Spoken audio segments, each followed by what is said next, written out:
Shalom, shalom, shalom, bien-aimés du Seigneur. Que la grâce et la paix de Dieu soient avec vous.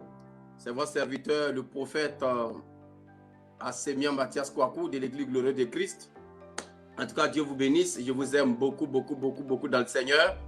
Ça fait un moment qu'on n'a pas fait vie spirituelle pratique. Ça fait 2 semaines à 3 semaines, 3 semaines. Nous étions en début d'année et je peux dire en fin d'année 2021. Et on avait pris un peu vacances, un peu congé de 2 semaines, 3 semaines. Et par la grâce de Dieu, nous sommes revenus aujourd'hui. Et aujourd'hui, je pense que c'est le jeudi 6, voilà, 6 janvier 2022. Et donc, bonne année à vous, bonne année, bonne année, bonne année, bonne année, bonne année. Et dans mon pays d'origine, en Côte d'Ivoire, on dit bonne année l'argent. On dit bonne année l'argent. Vous savez ce que ça veut dire? Ce sont les enfants qui font ça pour aller acheter des bonbons, manger tout. Donc, c'est pour vous mettre un peu dans le bain. Je vous aime dans le Seigneur, que la grâce et la paix de Dieu soient avec vous. Et nous allons passer un moment très, très, très, très puissant. Je sais que Dieu est fidèle, Dieu est bon, il est merveilleux. Et vous êtes déjà bénis de l'Éternel. Donc, je sais que 2022, à l'Église Glorieuse de Christ, est décrété par le Saint-Esprit l'année du Dieu sans limite. C'est-à-dire, Dieu n'a pas de limite, Dieu est sans limite.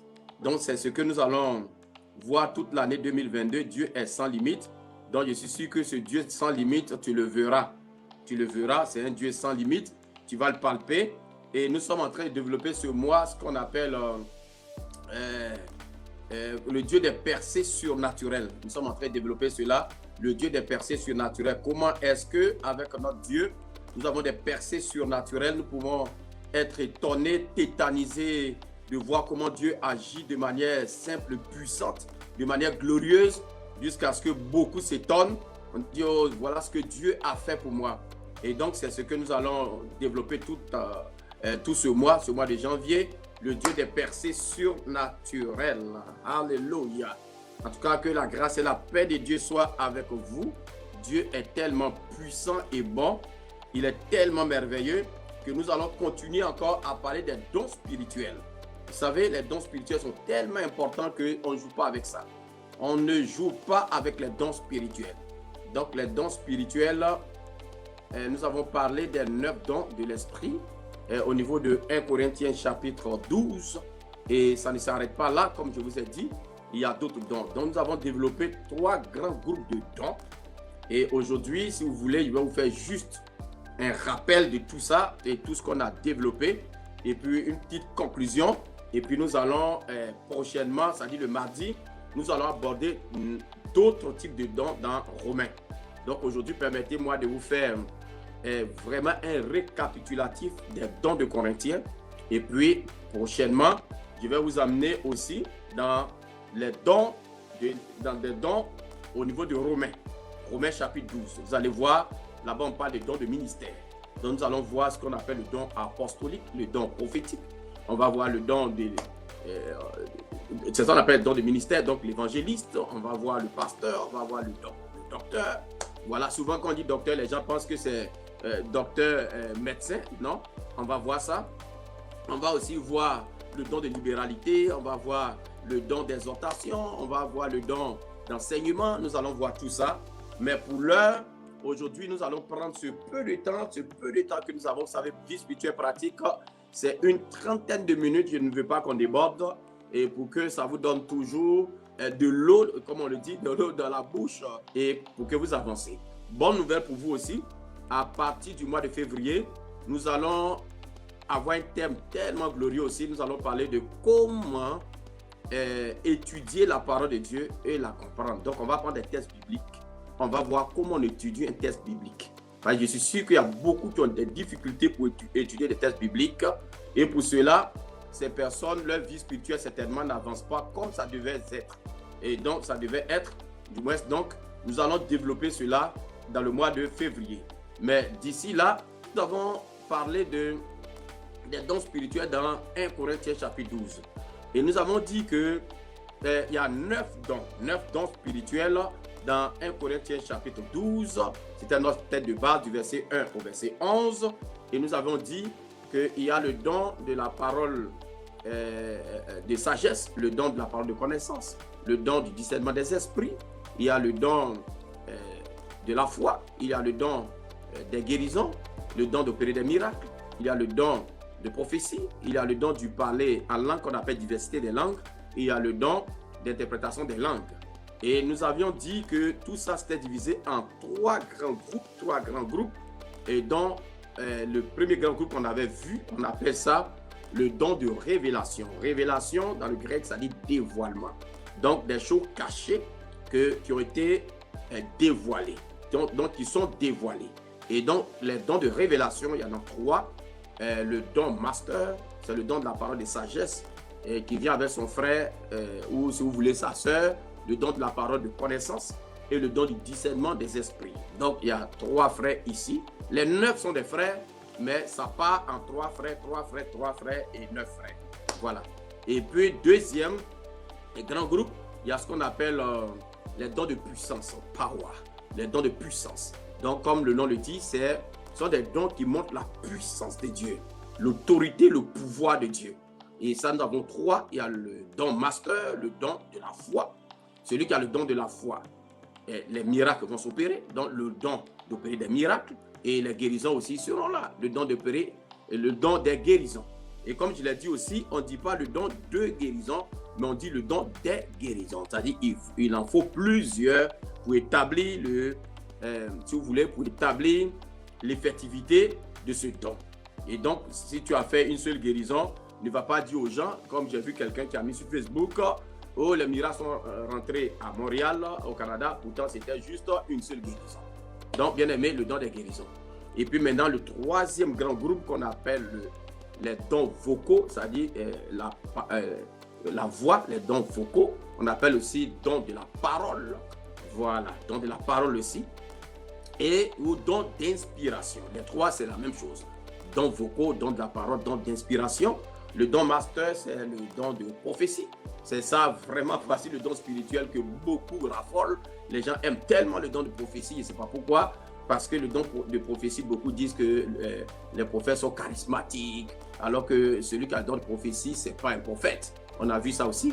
Et puis, deuxième, c'est la diversité des langues. Et troisième, c'est l'interprétation des langues. Nous avons dit en début que Paul nous encourageait à ne pas être ignorant parce que c'est très important. Ça veut dire celui qui ignore qu'il a des dons, il a de fortes chances vraiment de pouvoir pas percer dans le mystère de la parole de Dieu, de la connaissance, de la révélation, de la compréhension et surtout dans le surnaturel parce que les 9 dons nous rendent complètement surnaturels.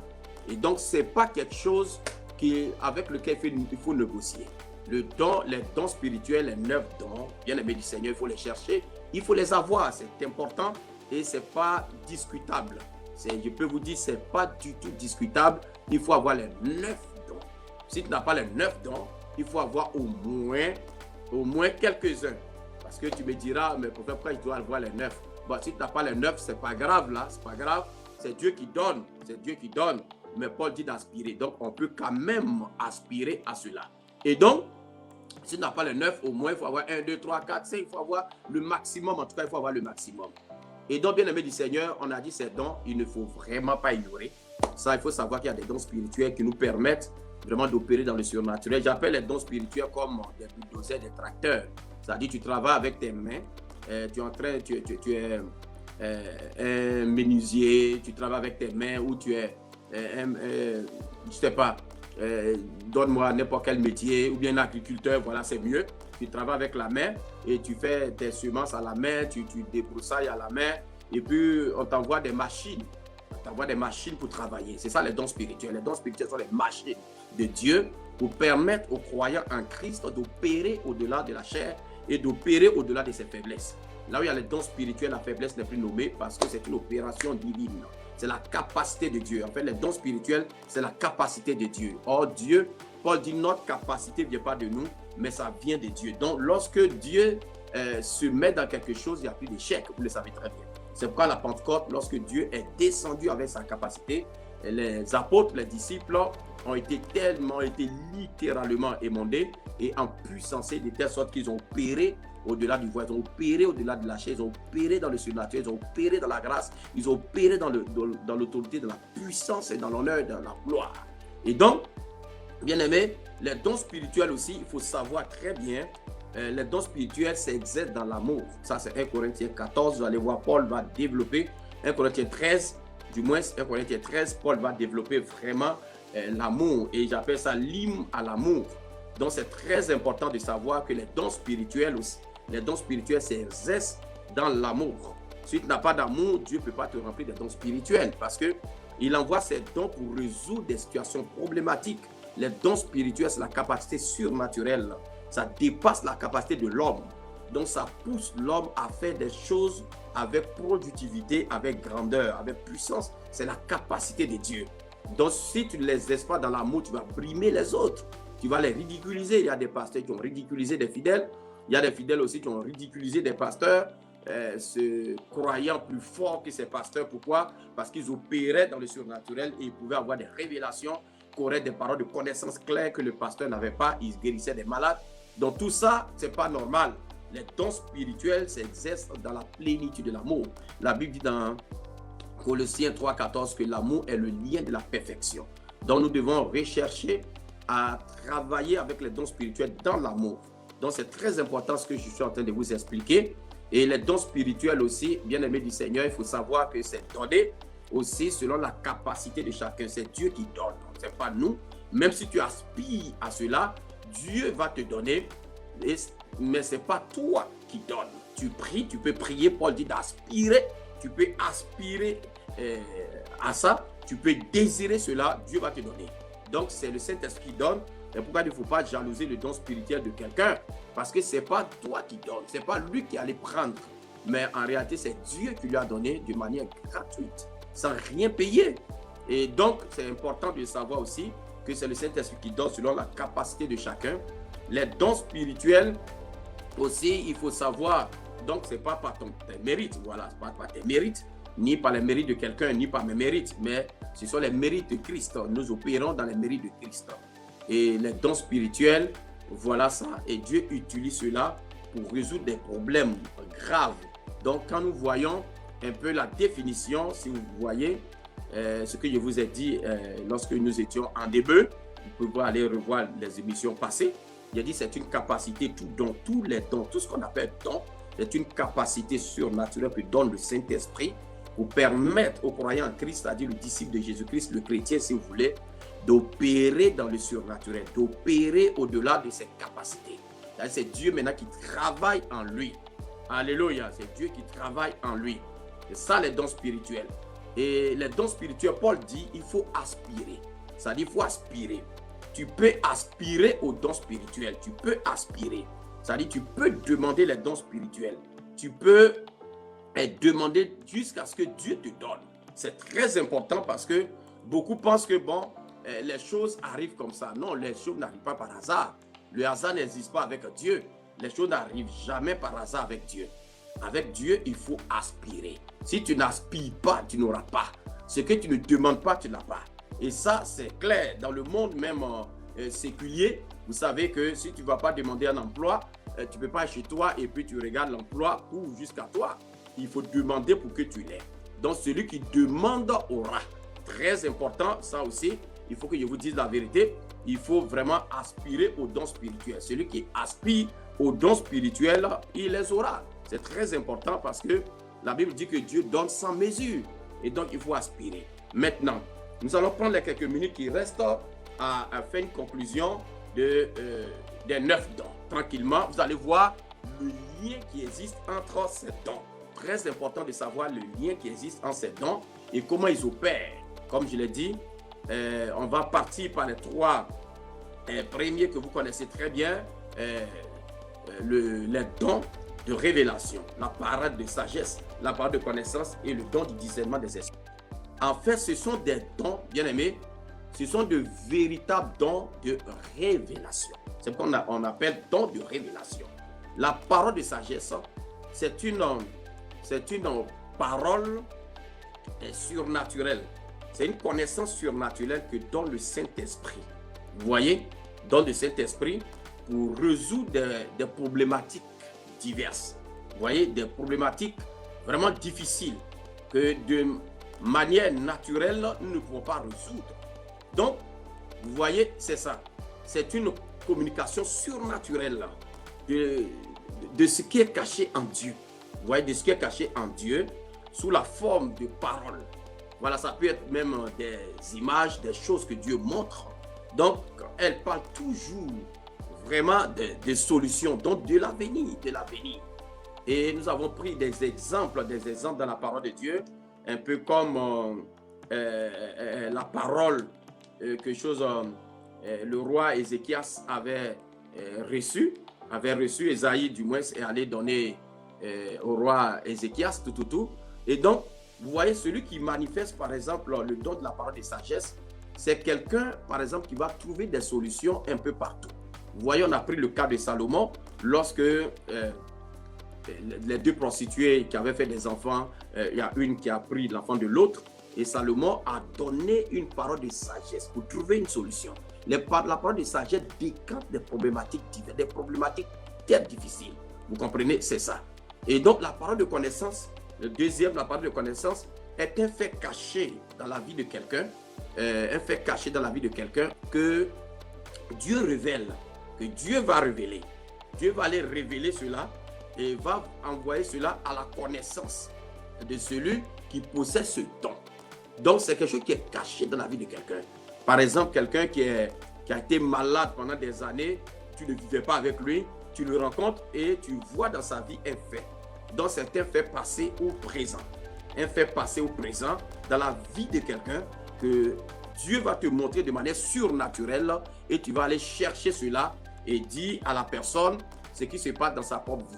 Vous voyez, souvent, cette parole-là émerveille tellement. Si vous voyez Jésus-Christ au puits de Jacob, c'est ce qu'il a dit à la femme samaritaine. Il a dit, où est ton mari? La femme dit, je n'ai pas de mari. Il dit, tu es au 5e.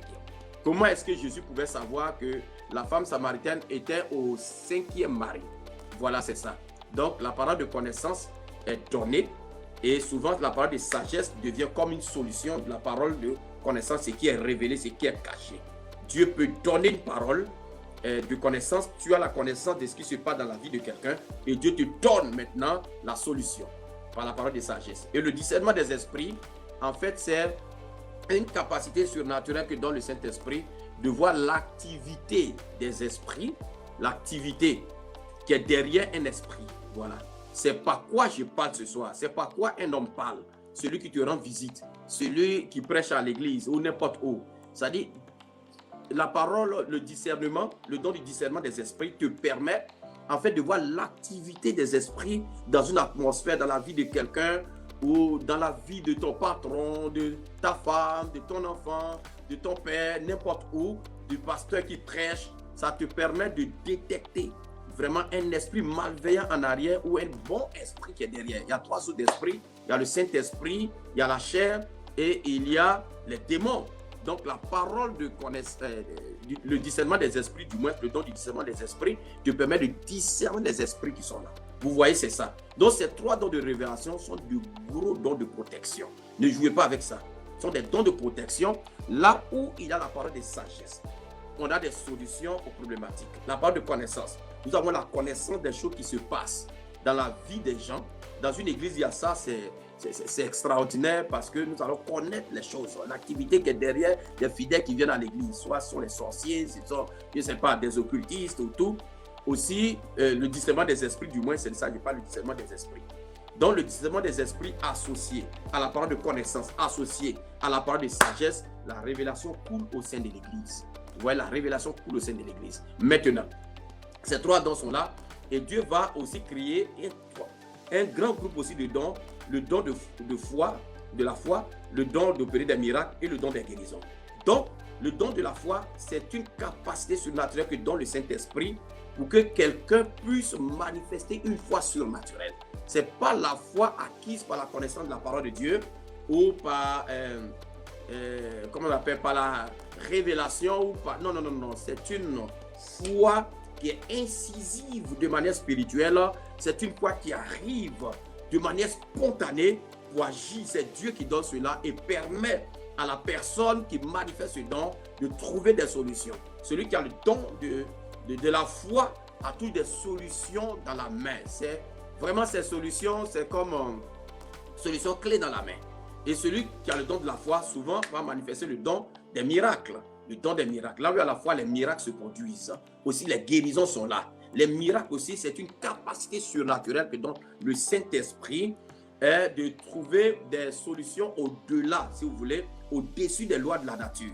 C'est-à-dire ce que la nature doit faire, la nature ne peut pas faire. Et c'est donc une manière que Dieu utilise pour se mettre au-dessus de ses propres lois de la création. Dieu se met au-dessus. Dieu met l'homme au-dessus. De telle sorte que le miracle devient quelque chose d'étrange pour l'homme. L'homme ne peut pas expliquer. Pourquoi? Parce que Dieu suspend les lois de la nature pour trouver la solution. Et le don des guérisons, ce sont des guérisons opérées, non pas par la science, non pas par la médecine, mais opérées de manière surnaturelle. Donc là où il y a le don de la foi, vous allez voir les miracles vont s'opérer, les guérisons vont s'opérer. Et la puissance de Dieu s'installe. La révélation de Dieu s'installe dans le premier groupe et la puissance de Dieu s'installe dans le deuxième groupe. Le troisième groupe, qu'on appelle les dons d'inspiration ou vocaux, ou les dons de la parole, il y a le don de prophétie. La prophétie, bien aimé, le don de prophétie est différent du ministère prophétique. Le don de prophétie, c'est une capacité surnaturelle que Dieu donne à quelqu'un de libérer une parole de sa part. Voilà, une parole qui va conditionner la vie d'un peuple ou la vie de quelqu'un. Vous voyez? Et or, le mystère prophétique va au-delà de ça. Pourquoi? Parce que le mystère prophétique a d'autres dons. Le mystère prophétique est accompagné de miracles, de prodiges, de tout ça, c'est-à-dire des guérisons, machin, alors que celui qui a le don de prophétie peut ne pas forcément avoir les autres. Et la prophétie exhorte, édifie et console. La prophétie exhorte, édifie et console. Et le deuxième don d'inspiration est ce qu'on appelle la diversité des langues ou le parler en langue. C'est une capacité surnaturelle que donne Dieu de coder un langage, de parler un langage que les humains ne peuvent pas entendre et comprendre du moins. C'est un langage de l'esprit de l'homme. Celui qui parle ne comprend pas. Donc la Bible dit, celui qui parle en langue dit des mystères. Vous voyez donc ce sont des mystères qui échappent à l'homme et il parle directement à Dieu. Donc c'est ce qu'on appelle la ligne directe avec Dieu. C'est pourquoi celui qui parle beaucoup en langue est exaucé plus vite. Pourquoi? Parce que le diable n'entend pas cela et il s'édifie lui-même. Donc celui qui parle beaucoup en langue est fortifié, est édifié. Donc le parler en langue, c'est parler directement à Dieu, parler des mystères et s'édifie. Vous voyez, c'est ça. Et maintenant l'interprétation. Celui qui interprète, bien-aimé du Seigneur, donne la valeur prophétique au parler en langue. Pourquoi? Interprétation plus parler en langue égale prophétie. Vous voyez, égale prophétie. Et donc, bien-aimé du Seigneur, ces 9 dons, vous ne pouvez pas me dire que non, ce n'est pas important. Il faut les chercher. Il faut les désirer. Si j'ai fait un résumé, c'est pour que vous puissiez comprendre parce que c'est très important pour moi. J'ai tellement d'enseignements à donner, mais pour les dons là, j'ai dit je vais parler. Je vais aller doucement, avec un langage simple, terre à terre, pour que tout le monde puisse comprendre. Je ne veux pas de doctrine, un langage académique. Non. Je veux parler de manière simple, de telle sorte que le cultivateur qui n'a jamais mis pied à l'école, ou je ne sais pas, la fille du ménage quelque part qui n'est jamais allé à l'école, ou je ne sais pas, ou quelqu'un qui n'est jamais allé à l'école puisse vraiment comprendre et opérer aussi, parce que souvent les pasteurs, le point c'est ça. On a fait l'université, tout, et souvent se mettre dans des langages, les gens ne comprennent pas.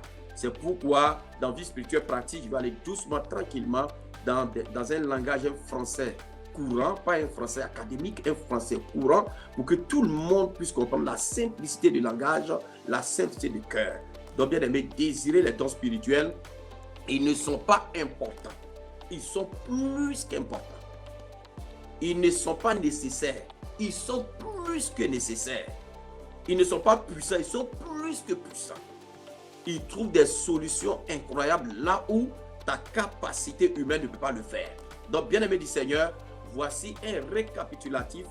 Ça a été bref, c'est vrai, mais ça vous permet de faire, tous ceux qui n'ont pas pu suivre les autres émissions, ça peut vous permettre d'avoir une idée panoramique de ce que nous avons enseigné depuis au moins un mois en arrière dans ce qui concerne les dons de l'Esprit dans 1 Corinthiens chapitre 12, verset 1 au verset 11.